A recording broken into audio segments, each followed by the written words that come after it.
السلام عليكم saaxiibayaal soo dhawaada markale halkan waa samkuluwi saaxiibayaal maanta waxaan isku dinayaa saaxiibayaal muuqaal ka duwan muuqaaladii aan soo gali jirnay muuqaalkani maanta wuxuu yahay saaxiibayaal waxaan ogaan doonaa inay jiraan YouTube-ka dad xiddi ka ah yacni ka hadli maayo Soomaalida waxaan ka hadlay dhanka cadaanka ah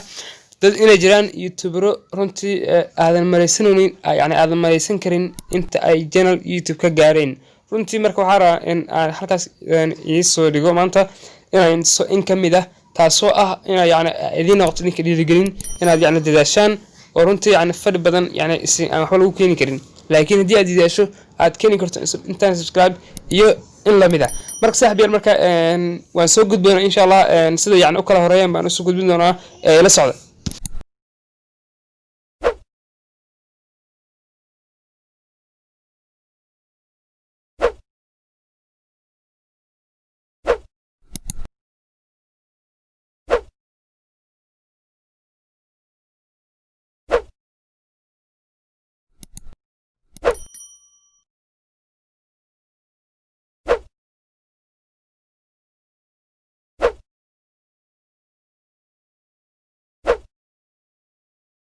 okay saaxiibayaal waxa filayna ka bogateen nabarada qaar marka number 1 soo raadi idinka yaad karaba commentiga maxaa ku qiyaas leen saaxiibayaal